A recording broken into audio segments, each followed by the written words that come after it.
Beam aboard for Star Trek: The Next Generation, right here, weekends on channel... No, wait a minute. It's the Solar One, Sci-Fi podcast. Hello, this is episode 128 of the Solar One Sci-Fi podcast. I'm Michael Ball, and I'm back again with my demigod of sci-fi knowledge, the man who knows more about sci-fi than Mr. Kipling knows about making cakes and biscuits. That is Martin Fowler. Hello, Martin. Hello, I'm cringing. I'm cringing again with that. And I'd like to introduce Jay from Sci-Trek. I'm a big fan, and I get all my information from your channel. Me too, and my co-host, Michael Ball, and he has a fantastic YouTube channel. So, actually, you both do. So do you. Don't put yourself down. Yeah, but I'm honestly, Jay, I do watch so much of your. Oh man, I'm blushing, Martin. No, because, thank you very much. I appreciate it. You're like, I've watched other people, and I don't know, it's a bit over exaggerated, but you're straight to the point with it, with the detail. Yeah. And I quite like that. Yeah. Well, I've watched a lot of videos, guys. As you know, I'm sure you guys watch a lot of YouTube videos as well. Mm-hmm. And there's one in particular I'm thinking of. I don't know if I can name it or not, but there's one in particular I'm thinking of. They take, Popcast. Okay. Popcast are lovely guys. I speak to them both regularly, but my God, they take a long time to get to the point. Yes, It's funny because I've worked in sort of radio and audio, and of course on radio, a lot of it is padding. When you've got like a certain length of a show, you do tend to, and that's the thing about doing this sort of stuff. Less so visually, but even so, you've got to keep talking. You can't have these awkward silences. Yeah. So basically, I only sort of came to know your channel relatively recently. Martin had mentioned it, and I started recently checking out all this really interesting potential developments in the Stargate universe, and this is what really got me hooked. So we talked about potentially having you on board for an episode, and likewise in the future maybe we can do some collaborations or something. And here you are. So thank you very much. So thank you for inviting me. It's a pleasure. It's a pleasure. Very welcome. So, I mean, let's first of all, as this is probably your forte, this episode is going to be talking about, like I said, our potential highlights in 2023, the shows that we're looking forward to and films and things like that. And the one thing, and Martin and I have said this many, many times especially over the last year or two, is, Star Wars is quite prominent, Star Trek is quite prominent in the shows, Doctor Who is coming back with even bigger things and potential new spin-offs. Yeah, big budget. A big budget with Disney, budget, which is really exciting. Where's Stargate? What the hell's going on? So we keep calling it the sleeping giant of sci-fi on Sci-Trek, because that was actually something that, through pure luck, I got to speak to a couple of people that work in and around MGM, and apparently that was something it was called in a marketing meeting. Oh, okay. So that kind of stuck with us. So we've called it ever since. In all honesty, if we're looking at 2023, I don't think we're going to be getting Stargate. But would we? But might we get you? Destroyed my life there. You've leveled it. Well, the thing is, the more I hear and the more I talk to people, I think they're going to go movie first, if I'm honest. And if they go movie first, that suggests to me that it would be a reboot. They can't do a reboot. They can't do it. Doing a reboot. I'm not all right. I could be wrong. Right, I could be wrong. But they've got nearly 15 years of canon there from 3 series. 20 years later, like the film they never made of SG-1 was when the world would have found out about the SG. Released to the public, yeah. Yeah, and it would, and that fascinated me, like the politics and the ramifications for the Earth, and how would other countries react, all that. And now we can't. What are they going to do in a reboot? Different aliens, same characters. Well, I honestly think the longer we wait, the longer it doesn't happen. I think the more likely you're right that we'll get a hard reboot. I think that's because the bigger the gap between the end of SGU, which is only about 12 years now, 13 years? 2011, isn't it? 2011, I think it finished. So 13 years. And then the start of any new series, the more time that's there between the two, the more that you then have to explain, and the harder I think it gets.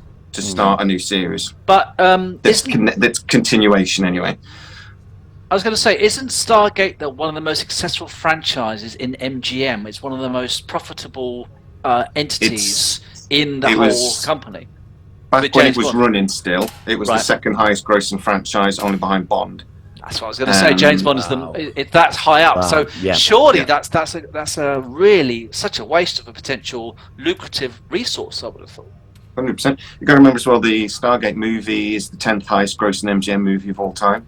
Oh, I didn't know that. So, wow. No, really? I didn't know that. You know, it's and for a movie that only cost them about $15 million to buy, because it was Lionsgate that actually originally made the movie, right? And then didn't know what they were going to do with it. So MGM went, okay, we'll have it, and paid $15 million for it, and went on to make $140 million. Wow. So I mean, it's like, wow, it was a huge financial success at the time. Right. But yeah, I mean, it's been a long time going. But at the end of the day, if you, I always think the comparable sci-fi show at the moment is Star Trek. That we want to think, and from the production value and stuff, Star Trek is what we want to aim for. There was a gap of 10, 15 years between between Enterprise and New Trek. Well, yeah, because you had the Kelvin first film. I think it was in 2009. So that was about 4 or 5 years after the end of Enterprise, and that was a completely different thing from the Rick Berman era of Star Trek. But TV, of course, it came back in 2018 with Discovery, I think it was. Yeah, so I think it was. So Enterprise ended in 2005. 2005. So there's at least 10, 11 years between that and the new Trek starting. So, like I say, it is doable, but the longer you wait, the harder I think it gets. Because the original cast members are getting older now. I mean, Richard Dean Anderson must be in his 60s now. Yeah. Whatever we get, it's going to be a soft reboot anyway. It's going to be a next generation style thing with new characters. We might get some of the old characters back. And one of the videos I did on my channel a little while ago is I was talking to, I did speak to somebody that works in and around the marketing area, and they apparently did a big bit of work to sort of tell Amazon, out of the actors that appeared in Stargate before, which ones would have the biggest impact if they were to return for a cameo or something like that. And Richard Dean Anderson apparently came in completely top. Well, he's probably one of the most well-known actors, although Jason Momoa, of course, is now big since but that was obviously after he was in Atlantis. Is it Jason Momoa? Yeah. Momoa. But didn't even appear on the list, weirdly. Jason Momoa. Really? That's interesting. No, I mean, that's I don't know if they put something in there to sort of go, who can we actually get? So Jason Momoa is sort of like probably on the thing of not achievable. But obviously Daniel Jackson, Sam Carter, all those are on there. And weirdly, Dr. Rush was second. Oh, Nicholas Rush. Okay, that's interesting. Oh, Robert Carlyle. Yeah, exactly. Yeah, I don't know if that's based on that he would be available, and he's in the news at the moment. So I don't know what algorithm they used to come up with this list. No, it's very strange because I remember when I watched the very first episode of Universe and how different it felt from the two previous. I did get to like Universe actually in the end. I think it was a real adjustment. It was a lot more serious, character-driven show. I mean, obviously both the other series had that, but it took a while to get used to. Didn't it? It was very BSG for me. Very in tone with Battlestar, wasn't it? Yeah, it does feel like they watched that, and the amount of the critics were loving Battlestar, weren't they? So it does feel like that was definitely influence. Yeah, that was the influence to make that series. And I think Brad, I think they were told probably by the higher ups to say, "Well, look, if you want to do Universe, BSG." We want something which is going to be people from watching that show are going to be watching this show, even the Stargate franchise. So I suppose it makes me wonder because, of course, going back to Star Trek, how when I watched Discovery, the first few episodes, I was completely thrown about how this doesn't fit right. It doesn't fit with the timeline. And it's only now, several years later, because it has been a few years later, I've got a bit more used to it, but it's kind of makes me wonder with Stargate, if it came back, how, it would be in 2023, whether it would be filmed in British Columbia like the old series were, which I actually really liked the way it was done. Whether it had that, I know it's weird, but when you watch SG-1, it had a sort of Canadianism about it. It's hard to explain, but you could just tell that it was made in that part of the world, like the X-Files or the Outer Limits. It just every planet were Canada. yeah, but it was great. I Or loved Quarry. it. I loved the way it was done. It just felt so unique to me, and this is why it's been so important that it comes back. And like I said, you know, it's just what the worrying thing, like you said, that the longer we wait, the less likely it is that they're going to jump on the bandwagon and actually create a new series or a set of films or whatever. So I suppose really we'll have to see what happens. What I've always been told is that they Amazon don't want to do a hard reboot because MGM apparently were looking at it a few years ago with Emmerich and Devlin to come back and do the original movie trilogy that they wanted to do. I heard they were about going to completely start Yes, again. I heard about that. Yeah, I heard about that. Yeah. Apparently it was Amazon that actually went, that's not a great idea. And Emmerich did a interview, it's going to be 8 or 9 months ago now, saying, well, I've spoken to MGM and Amazon and sort of they think that the TV audience is all that matters. They're not interested in a movie. I take that to mean that the audience they're talking about, the SG1, SGA and SGU fans. SGU, yeah. So if that's true, then I don't think it's a big leap to say they can't do a hard reboot. If they're saying about the fans of that are the ones that are important, then they need to do a continuation. Yeah, do you know when they did that? Do you know when they set up that website? Was it Gatewell, the website, MGM? They set up that Stargate website, and you you paid for link in Stargate Command. Do you mean? Yeah, that's it. Yeah, I know. And they made that mini-series where Origins, wasn't it? That's it. I've seen it. I wasn't impressed with it at all. It was cheap and it was nasty. Oh, it was really cheap. It was cheap. I mean, I did like the concept where Catherine went through the Stargate before they opened it, but it just didn't resonate for me at all. And I was surprised that they would go that cheap on that, especially when a franchise like this is worth a fortune. The fan base it's almost as big as the Star Trek fan base. I mean, I think so. Yeah, definitely. Well, it keeps streaming on Twitter. Yeah. Even though Giant Freaking Robot took credit for that because they released a story about Star Trek, Stargate, and then it started trending. So then they released another story going, look what we've done. So yeah, it wasn't you. It was everybody else talking about Stargate. It keeps trending on thing. I honestly don't think you can think of another franchise as big as Stargate that isn't currently being made or talking about being made. I can't think of any off the top of my head. I was just wondering whether at the moment there's a deluge of streaming sites out there that obviously you can go to, and they are saying now that the popularity since COVID are started to be in decline. I wonder whether if it had actually been proposed like a couple of years earlier, there might have been a bit more interest and a bit more sort of confidence in doing it, whereas now they're all competing against each other, and it makes me wonder whether they're a bit less confident generally with all these new potential shows. You know, if it wasn't for COVID, we'd be on our 3rd series of Stargate now. It would have, with Brad Wright. It would have. They were going to do it. That's interesting. Well, from what I'm being told is that Amazon were actually going to be the customer. Right. So before the sale was agreed, initially when MGM put itself up for sale, Apple were the actual leading contenders to get them. They were the first ones to bid and tried to get them. Amazon basically went to MGM, said we'd love Stargate to come back, and they went to Brad. Brad wrote the script. They were literally weeks away from potentially getting a green light, and COVID hit. Yeah. So all of a sudden, everything, I didn't know the world that. shut I didn't down know for that. 2 years. That's amazing. Yeah. Jed, do you know we where? came inches. Do you know where the Brad Wright script would have gone? Where would have, in which direction would it have taken Stargate? I've heard a few little hints. It was obviously going to have Samantha Carter was going to be in it, so we were going to get Amanda Tapping back. Brilliant. She would have been General Carter. The opening first few episodes would have explored the fact that the Stargate was now public, so everybody knew about it. And then it was going to introduce a new threat, and this was somebody that we've not seen before. But other than that, I don't think Brad ever actually got further than writing the first 2 episodes. Right. So he doesn't know Okay. where he'd have taken it.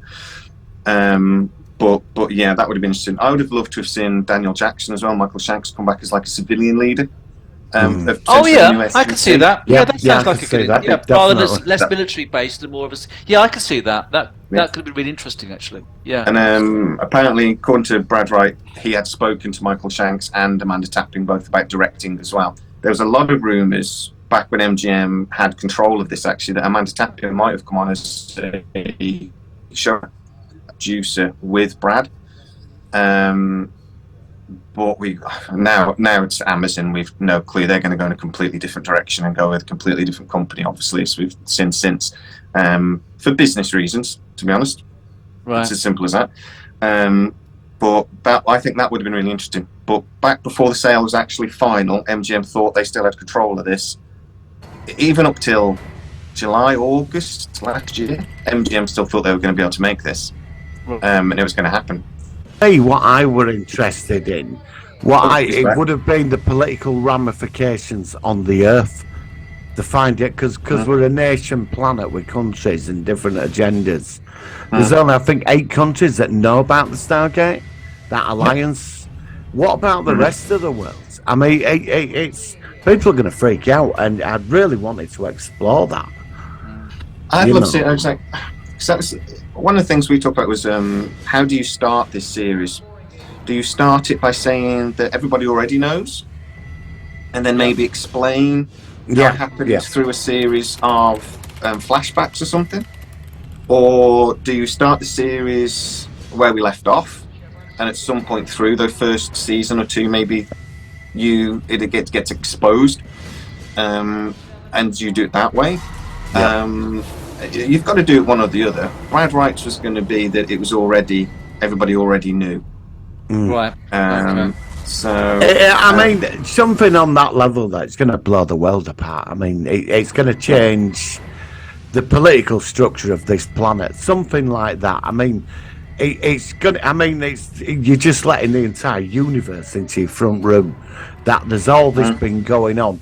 And the average person on Earth and whatever country, it's going to blow their mind. I know they get used to it over time, but to find this out, I mean, just to see that would have been incredible. I really wanted to touch on that. Yeah. yeah, I mean, I'm sorry. I was going to say. Ignore it.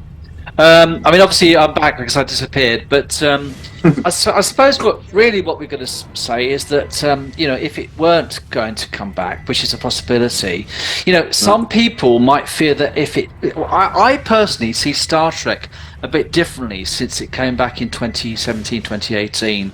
I felt that the period from 1966 to 2005, especially the 90s era, which was my particular favourite era, was the gold standard of Star Trek. And I think that definitely. I think that I have to admit that I think the Discovery, to a degree, damaged the franchise to a degree personally, because it just didn't feel like it quite worked. It's coming back now with Strange New Worlds and Picard, and of course you've got these animated things as well. And I just hope that if it were to come back, it wouldn't damage the legacy of the Stargate franchise. That's potentially my fear. If it were to come back, whether it might be seen differently in the future. I think people always have that thing. My attitude is, I've always got the DVDs of the original Star Trek, of Deep Space Nine. I can go back and watch at any time. I can just ignore the new Star Trek. To be honest, I agree. I ignore Discovery. I agree with that. Yeah, I agree. I love Strange New Worlds. I'm worried about where it's going because of the piddling on canon problem. And they've already started to rewrite the history that, we're sci-fi geeks. We like the detail. You do. We do. I do. So I think I don't worry too much about canon, but there is a line I don't want them to cross.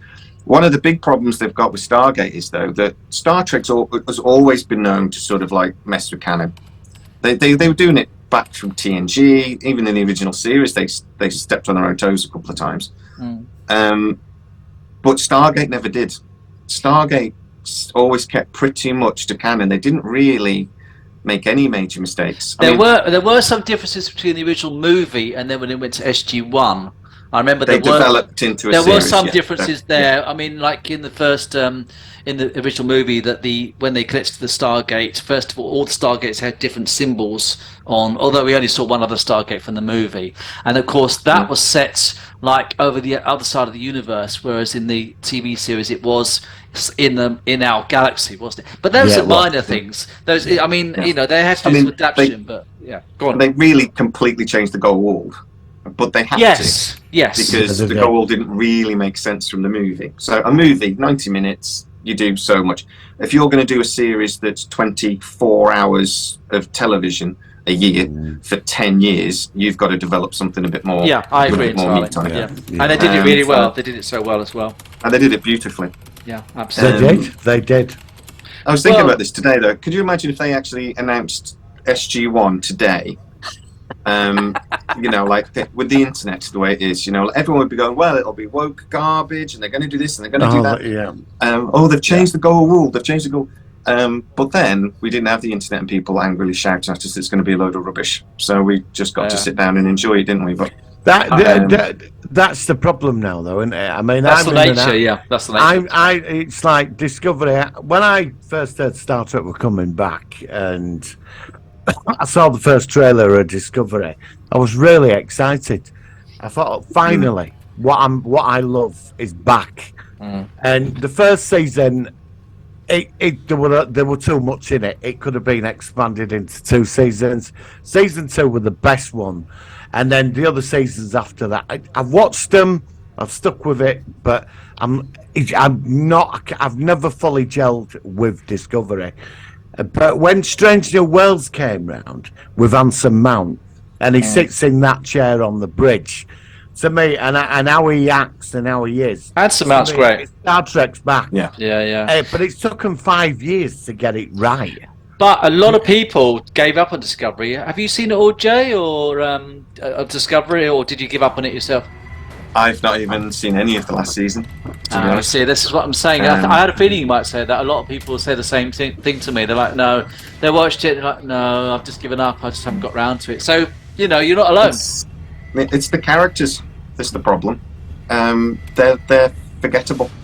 I've always said this. That the thing is, with Strange New Worlds, I was talking to Sean Ferrick on this on one of my videos last week. Yeah, I saw Strange New Worlds has got they've got such brilliant characters, but actually I don't think it's any better written than Discovery. Really, the stories are okay, they're always there, but the characters are so enjoyable. I adore the series.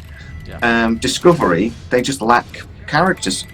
There aren't any that you care about. You know, I think the mistake. I know they were trying to be different, and I'm not going to knock Burnham's character, but it should have been about. It's about the person who sits in the central chair and the people around him or her. It's like Voyager. You know, you've got the captain and then the bridge crew as well, and the bridge crew, and they can all just have as much time as the captain. But it just didn't work. I know they were trying to go at it from like a lower deck sort of thing. First office, it just didn't work. But the minute Anson Mount walks into season 2, Discovery worked for that season. That season was the best, I thought Sarah was a good character though. I do like Sarah. Sarah is my favourite character. Yeah. And that poor bastard in all that gear he's got to wear and everything. I've just got nothing but sympathy for him. Every time I see him walking, I'm like, oh, God, it's gotta hurt, man. And then boots he has to wear as his feet as well. I mean, but that's a lot of makeup. Well, I think I was going to say at that point. So last thing, and I'll say something after you. Go on, Jay. You say it first. Go on. I was just saying, it just got boring. Unfortunately, I thought when they went into the 3rd season, they went into the future. I thought, yes, this is what we want to see. Contemporary sort of timeline, and they ruined that. They went, oh, well, there's been the Federation's dead. And I'm like, oh, for God's sake! Do you know it started off really well? I was really excited about it as well. I thought finally, like you, Jay, I agree. Just this is where we're going to kick ass now. This is it. The free of all concept, and then when we finally got to what did the dilithium crystals in, was this kid that had a tantrum it was proper Star Trek, that wasn't it? That was proper like silly Star Trek. I thought, why can't we have a malevolent force that had done this? You know, it was a kid that had a tantrum. Well, it made no sense either, and there's no science behind it. It was spiritual or something. Oh, no. I said to Michael, because we covered it, and we were just like, why am I sticking with this? And last series, even worse. I think also one thing which is trivial, but it goes back to me being a geek, is that they've changed a lot of the makeups, not just the Klingons. Like, did you see the Ferengi in season 4? Don't get me started on the They Klingons. look absolutely ridiculous. I mean, some races they get dead on, but some just look so. I want to see like a Ferengi from DS9 in Discovery. They look completely redesigned. And it just looks like. Have you ever played one of those games? You know, like say if I was going to over the phone, so I can't see you, and I was going to describe something to you, then you have to draw it. Yeah. That's what it looks like when they've done this. So it's sort of like that somebody else has drawn it that's never actually seen a Ferengi or a Klingon. So they've kind of got the ridges and things, but it's not completely right. off. It's like it's really. Well, in last series we saw Founder, Changeling. Briefly. Oh yes, we did. And they were chasing it across the barn. It become a triple. and honestly, I'm not making it up, Jay. There was this scene. We're in the casino fiddling, and I thought, why would a changeling go in a casino doing that? And it does the run, and they're all chasing after it. It comes the bloody dribble. But we want to see the Dominion. We want to see the Jem'Hadar, proper Jem'Hadar. Why would they do that to a Founder? And he gets caught when he changes into a triple. It's because they always have to. They always have to overthink and think they're being clever, or because it's a new creator, they have to do something different. And this is a fear for me with Stargate coming back. That's just me too. That's that they'll try to do so, because I mean. The problem is they're between a rock and a hard place. A lot of creators, isn't it? That when they do a new series, if they do something that's the same, they'll be accused of, well, you're just doing the same again. What's the point? But if they do something different, all us fans will get on their backs, going, "Why have you done that? Why have you changed this? Why?" So there is. I understand there's a rock and a hard place. I just always think they overcomplicate these things. Just keep it simple. I want to see Star Trek. I want to see a ship with a captain go explore. Yeah, which they do as Yeah, and in a cool starship. Well, look, in a cool starship. I've got the infamous Zoom playing up, so we're going to pause at this moment. We're going to come back in a second, and then if it's okay with you two, we're going to talk about any potential highlights of 2023, stuff we're really looking forward to, and see how it goes. So, guys, we'll see you in a second. All right? Jay, what was your favourite thing of last year's science fiction? What was the best science fiction for you last year in 2022? Oh. The bits of Boba Fett that Boba Fett wasn't in was really good. yeah. First 2 episodes. Yeah. Andor was really good. I probably really enjoyed that. Really? I didn't get into Andor. I really enjoyed I couldn't Andor. get into it. I couldn't. I couldn't get to it. Oh, don't get me wrong. It took me a couple of episodes. Yeah, it did take me a little while. I know where you're coming from, because you're saying like Life Under the Empire. I liked all that, but I like the couldn't do detail of it. Yeah. Yeah, I liked all that and the politics, but I couldn't do with that security guard and his mother. Cyril. I thought, why are we going into this guy's life with his mother? Yeah. And sorry, I just thought what my favourite thing probably was of last year. Sorry, it just jumped into mind. It's probably Prodigy.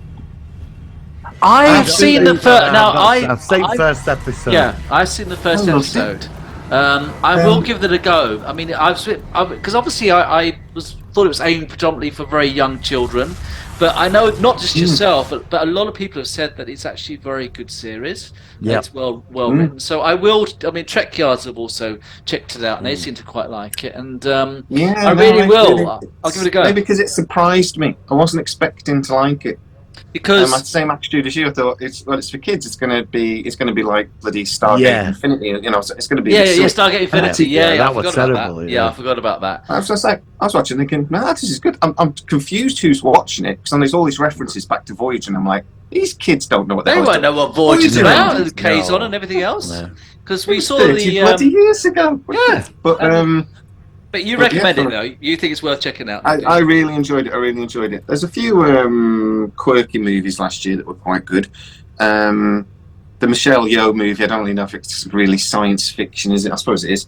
The Everything Everywhere Always at Once, or whatever it's called. Is that the one that got all the awards? Didn't she win the awards? Yeah, it did. My friend saw that. He said it's a marvellous film. He keeps telling me to watch it. Yeah, it's long.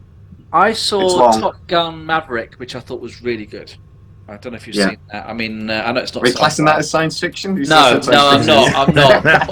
Although, actually, a lot of people say the end scene where they're actually attacking the thing was a bit like the episode 4 where they're attacking the Death Star. They said somebody said there was a parallel with that or something, but no. They did. Yes, it did fly that superjet at the beginning of the film, didn't it? He did. We could do Mach 10, yeah. Really And he pushed it. could have But, travelled through no, that's time great. through a freak storm or something. You know, that's Top Gun 3. What we had a about- good year of TV and movies, didn't we, really? Expanse for me. Expanse it was good. Expanse. Expanse was really good. I think that's been the best science fiction this decade. I Last would year. argue that The Expanse is the most realistic sci-fi. It's Yeah, like definitely. the proper for sci-fi fans. It's the best sci-fi. It's I've had. very, I very like- well written. Very clever ideas. I love Oh. the fact of the three factions of the Martian element, the Earthmen and the Belters. And what I think so clever about the Belters is that they've kind of almost like de-evolved from Earth. They've got their own accents, and they are really completely separate in the way that they are because they've not been on Earth. They've not had its influences, and I just think that was just so clever. I've not seen that before in that context. I just thought it was really clever. Well, there's lots of details with The Expanse, with things like they would, when they do the scripts, they would do them in different colours. So there was like a red script and a green script and a yellow script, and the different colours were dependent on which gravity you were in. So if it was a heavy gravity, it was the red thing. If it was no gravity, it was the yellow bit. And just details like that when they're planning this. And then obviously, again, if you're a regular to my channel, you know that actually it looks like Mark Ferguson, Penguin and Parker, the company that developed The Expanse, are the company that are in the running seats. I've heard that. I know that. Yeah. Jay, I've got a lot of faith in that company. If they Better than Bad Looks Robot. I don't want Bad Robot doing it. no, God, not Bad Robot. Well, I think we're safe on Bad Robot. But good. apparently Bad Robot were trying to get the movie. Oh, okay. That would be interesting. But they're actually Okay. tied into a Warner Brothers deal, an exclusive Warner Brothers deal until 2026. Is that for the superheroes? It's just an exclusive. They're doing all sorts. They're doing Speed Racer TV series for Apple, but that's Warner Brothers are making it for Apple. Yeah. They're doing a couple of Superman, and they're doing a couple of things with Warner Animation, a couple of Batman cartoons. But there is a rumor Warner Brothers would quite like to get out of the deal if they can. Oh, really? So that's why Bad Robot might have been sniffing around other projects to try and get something else. On one of your videos, you said I think it was Warner Brothers that are 50 billion in debt or something. Yeah, 50 billion. Yeah. I saw that one where you said that. I was really shocked about that. God. That's amazing. Yeah. Well, Paramount are 20 billion in debt. Are there? Do you Disney think that's aren't obviously. I mean, Disney sorry, are go one on. of the most. I was going to say Disney are one of the most successful, but I wonder whether they will make any more new Star Trek series for Paramount if they're already in trouble, kind of thing. You know.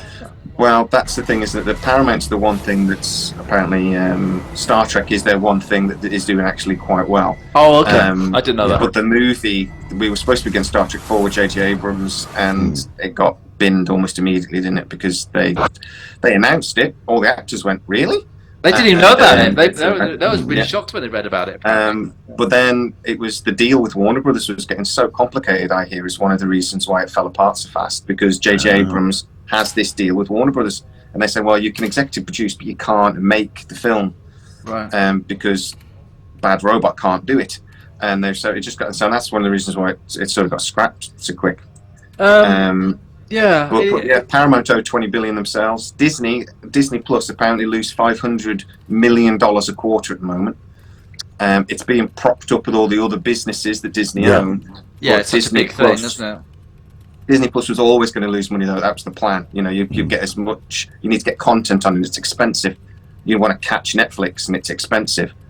But they weren't expecting the downturn. So, I mean, do you think they'll still be sort of cranking out new Marvel and Star Wars series, at least for the immediate future, because of creating more content, or what do you think? I think everything's slowing down at the moment. I mean, the list of stuff that we thought we were getting next year, or in the next couple of years, next sci-fi shows is obviously what I keep an eye on. Yeah, me too. But there are so many projects that we thought were nailed on to get announced. There They've was sort of slipped into. Yeah, the development Michelle now. Yeoh Section 31. That's not happening. No, Not a that's chance. They keep talking about that. They keep coming back, and I don't particularly fancy it myself. Is there any more Star Trek series planned then, Jay? Is there anything beyond Strange New Worlds now? I know there's Picard Well, at season the moment, 3. we've got Strange New Worlds, definitely second season. There's nothing beyond that announced. We will get a second season of Prodigy, definitely. That's been announced and is in production.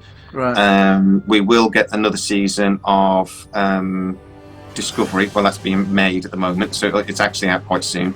Season 5, isn't it? Yeah. Yeah, and we are getting a 4th season of Lower Decks. But actually, beyond that, nothing's been announced. So it's basically everything's going to be this year has been announced, but nothing beyond that. There's lots of rumours that actually they're going to be Paramount want to move Stargate away from Kurtzman and his production company, and they'd like to go in a different direction with it. And that's why nothing's been announced. Yeah. Okay. Because they want to shift it. Because like you said, I mean, normally, like with the Star Wars shows, they often have like they're in production at the same time. I mean, like for instance, they're doing Andor season 2 at the moment. They're doing that The Acolyte at the moment. They're both being filmed in the UK. As far as I know, they're going to be starting to film The Mandalorian season 4 soon, which they've already obviously filmed season 3. And of course, we've got the Ahsoka series as well. But that, from what I understand, that's just a standalone 1 season thing.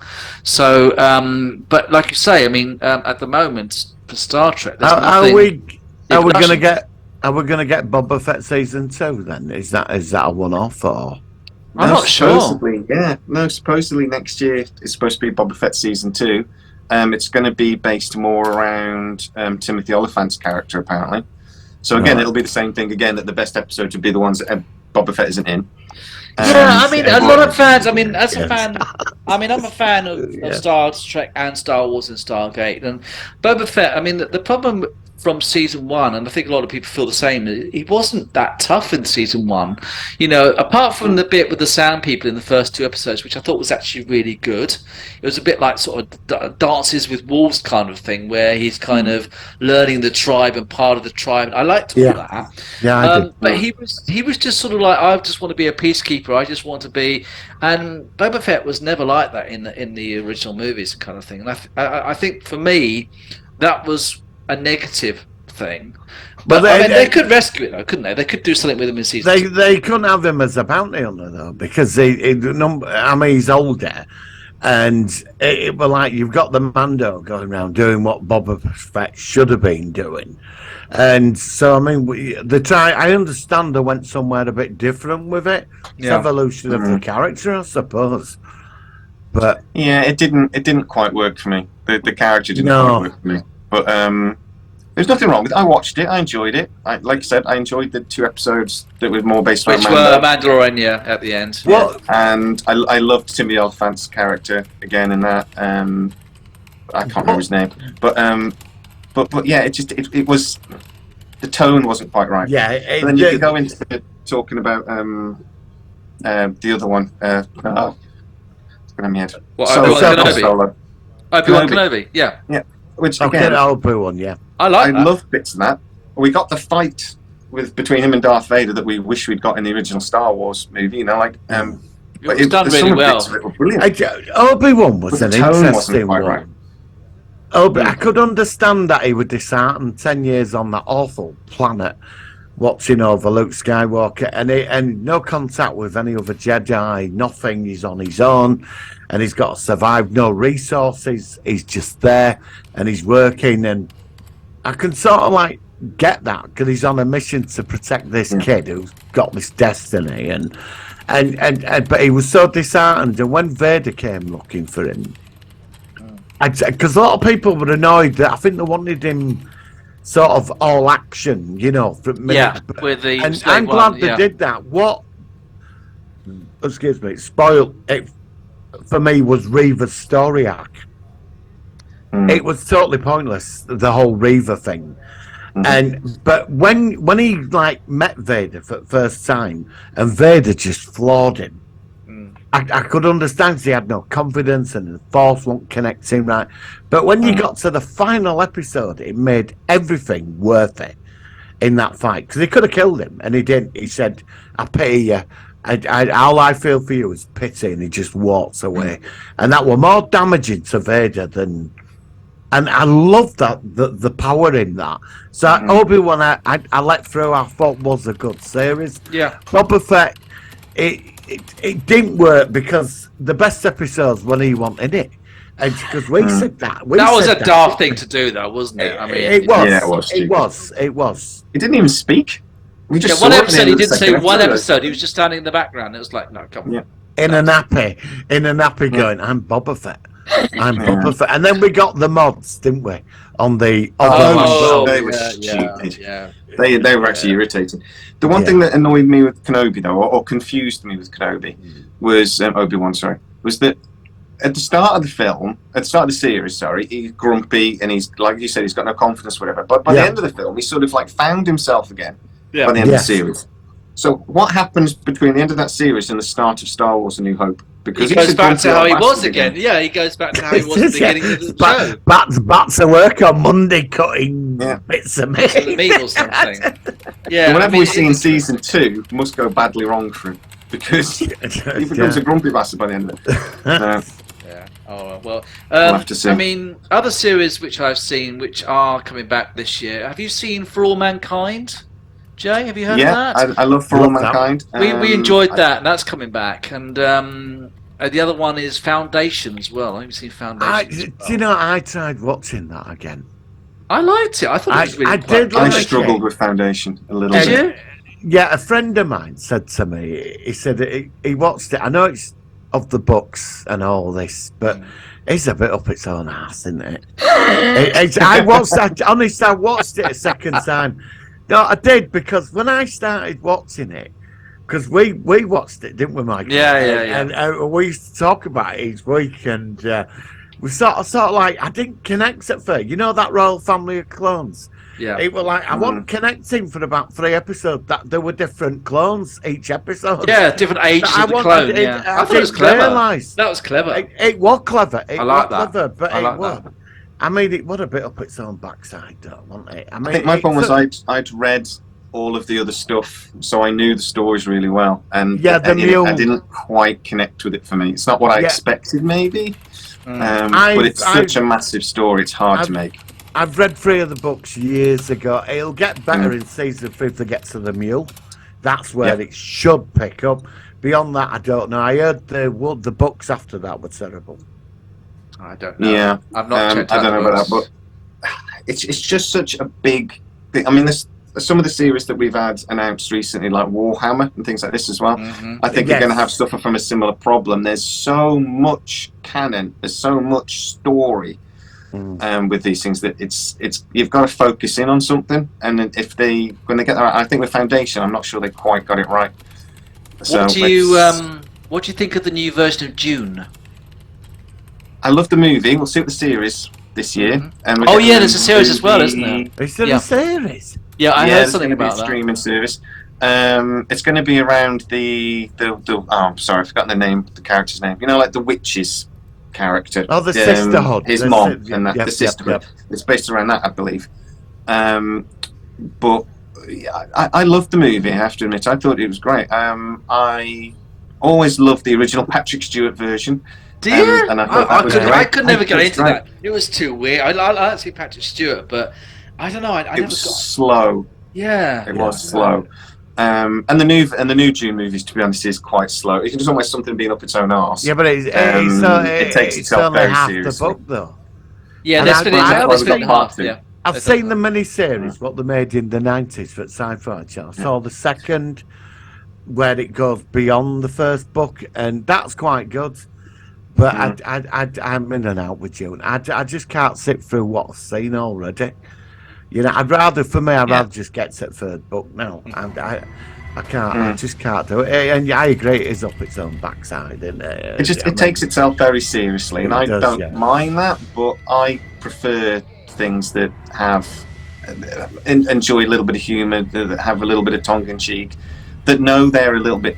Go back to Stargate. I was going to say, you're talking about SG-1, aren't you? You're talking about Stargate. Yeah, a little bit. Have you seen it absorbed the silliness in it. It took the silliness on, you know, like you always have a Neil there to sort of take this. Something like Dune, it's very serious, and nobody would crack a joke, whatever, and like, well, that's not real life. People take the piss when things go really because badly. that's the nature of how we act. He was like that episode with Bal, and he hologrammed himself a ball. He hologrammed himself into thing and goes, "I'm a god," and O'Neill was just coming out of his one line. You can see through his bullshit straight away, you know. He'd made Ball wait for ages, hadn't he? And then Ball comes up and he's like, oh. And he just walks up and goes, I'm sorry, I was enjoying the lovely brunch. Jokes like that, just brilliant. Have you watched stuff like The Boys, Jay? Have you seen The Boys? Or? I love The Boys, but it's going too far now. The last series was, I mean, I've got quite a stupid sense of humour, you know. Somebody falls over and hurts himself, I'm like, that's funny. But you know, like, there's a lot of penis jokes and a lot of fart jokes. I mean, I love South Park and things like this, you know. I love a penis and fart joke. Sure. But there's the one episode, and it was it's basically in an orgy, and there's one of the characters can shrink himself right down. So he actually goes into a guy's penis and he's tickling him inside. And I'm like, I've heard some of these weird stories. It's a bit too weird. It's too much. It's too much for me. Yeah, it was. It's a bit too much. And apparently they've said they're going to even shock us even more in the next series. And I'm like, you don't need to. You're going too far. But I've been watching Doom Patrol. I'm a big fan of that. The Doom Patrol. I recommend that. Doctor Who last year. That was my last question. What do you think about obviously last year's and this year's Doctor Who? What do you think, Jay?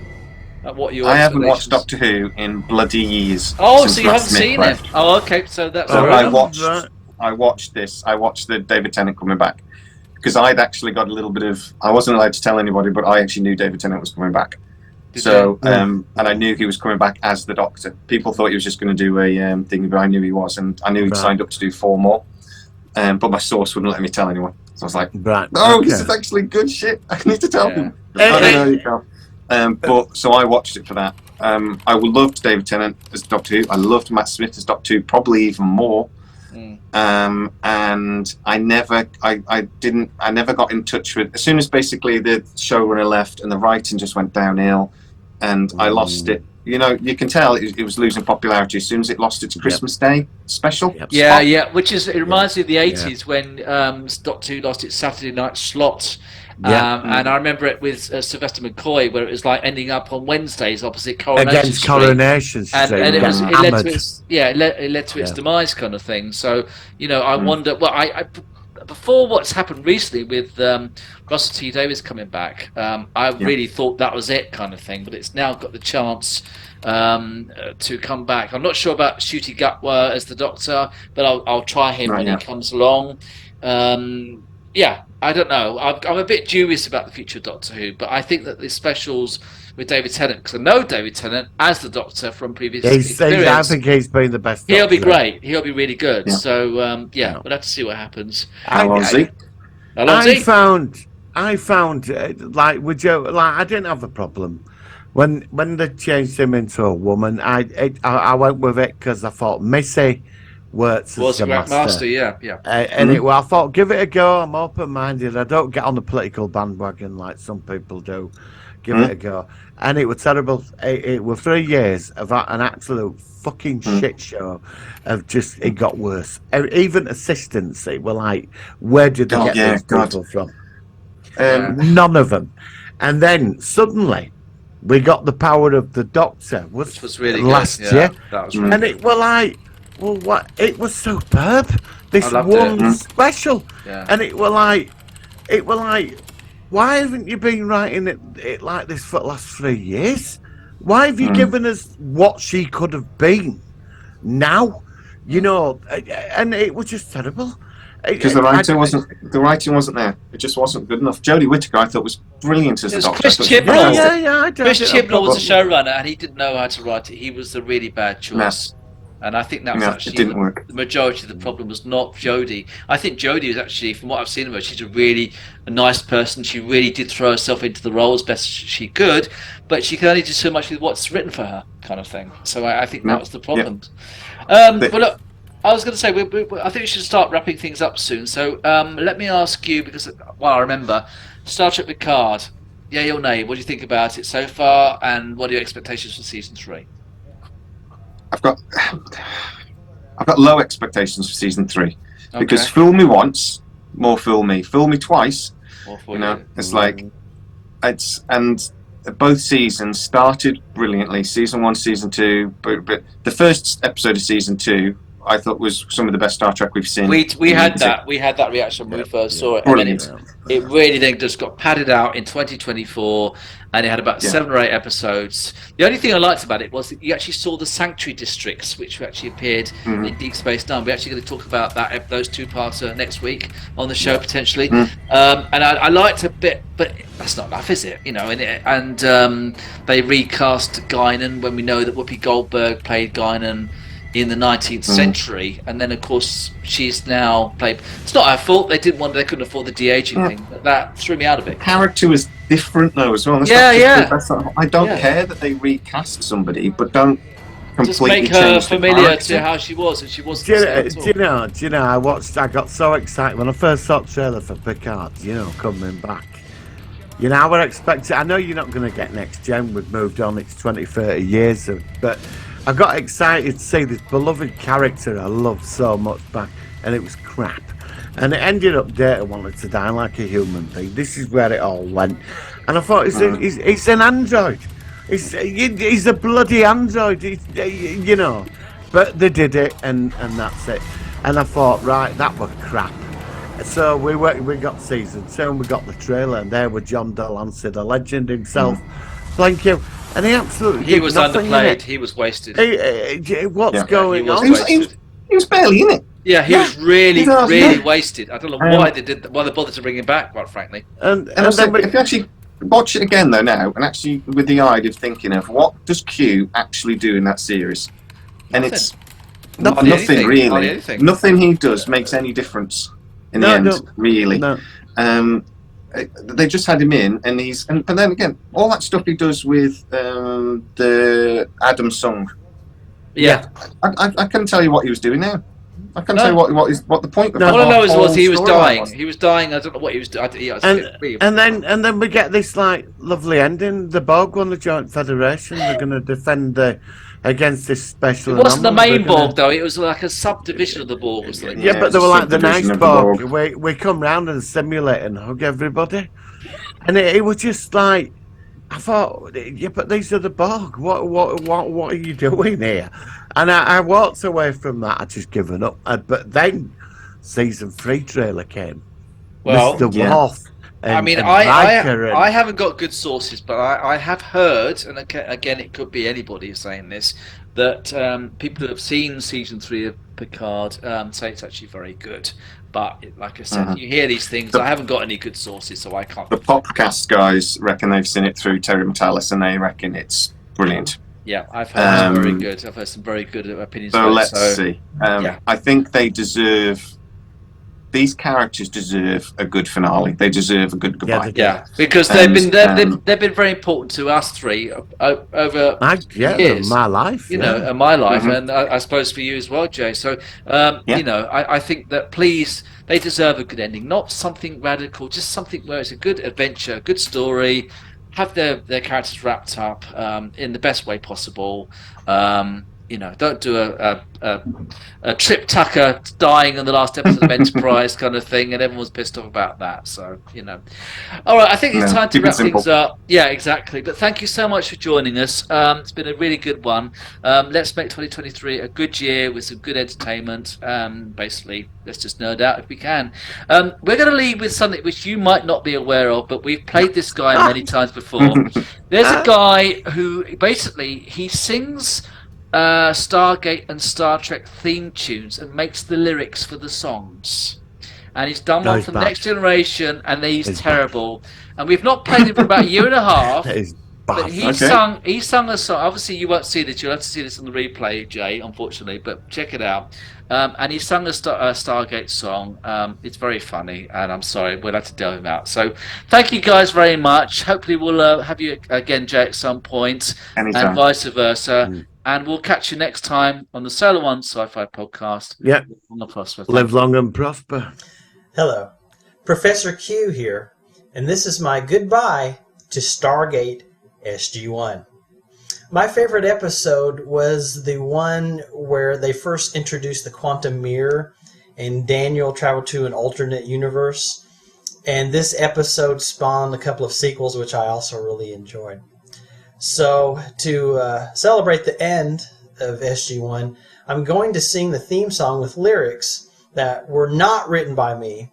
They were written by, I think, Peter DeLuise and maybe Joe Malazzi. I'm not exactly sure. But thank you to whoever wrote these words. I did not write them. So now I will sing for you Stargate SG-1, the theme song with lyrics. And I've only added a few lyrics of my own to the lyrics from the cast. Stargate,